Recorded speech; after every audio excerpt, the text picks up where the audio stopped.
ថ្ងៃនេះគឺខ្ញុំមកធ្វើការចែកម្លែកបងប្អូនពីរបៀបក្នុងការតម្លើងអ្នកតាមដានទៅលើ Facebook Page ឬក៏ Profile ឲ្យមានចំនួនអ្នកតាមដានច្រើនអញ្ចឹងណាអញ្ចឹងយើងចូលឡើងចុច3ហ្នឹងមកបន្ទាប់មកបងប្អូនឃើញឡើងពាក្យថា Share បាទ Share Profile យើងធ្វើការcopy មកបាទ copy link អូខេតមកទៀតគឺយើងចូលមកកាន់ website មួយសម្រាប់ website ហ្នឹងមានគ្រប់ social media ទាំងអស់ម្ដងបងប្អូនទាំងគ្នាមានគ្រប់ទាំងអស់បាទអញ្ចឹងបងប្អូនគ្រាន់តែវាយ khbooster.com មកបាទ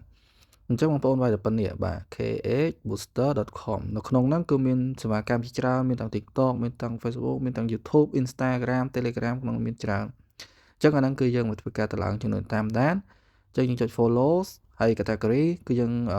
scroll មកខាងក្រោមបងប្អូនយកមួយនេះគឺវាដំណើរការលឿនបាទកន្លែង CV ហ្នឹងគឺយើងចុចFacebook page បាទ profile អីចឹងទៅហើយកន្លែង link នេះគឺយើងផាស link ដែលយើងបានធ្វើការ copy មិញហ្នឹងចូលមកកន្លែងហ្នឹងមកអូខេតមកទៀតកន្លែង quantity នេះគឺយើងដាក់ចំនួនបងប្អូនចង់បានចំនួនអ្នកមើលចំនួនអ្នកតាមដានប្រហែលអញ្ចឹងណាបាទអញ្ចឹងខ្ញុំដាក់500បើសិនជាបងប្អូនចង់បានលើសហ្នឹងក៏បានដែរចំនួនកំណត់វាគឺច្រើនបាទអញ្ចឹងយើងគ្រាន់តែធ្វើការដាក់ប៉ុណ្្នឹងមកហើយចំនួនតម្លៃវាគឺ69សេនទេគឺធូរថ្លៃមែនតើបងប្អូនហើយយើងចុច submit ទៅ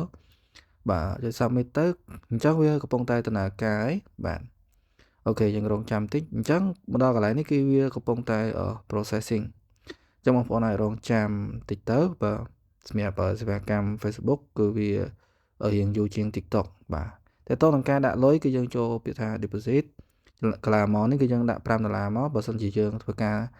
ចំណាយច្រើនយើងដាក់ចាប់ពី$5អញ្ចឹងទៅបាទអញ្ចឹងតែប៉ុណ្ណឹងវាចេញ QR code ឲ្យយើងហើយបាទ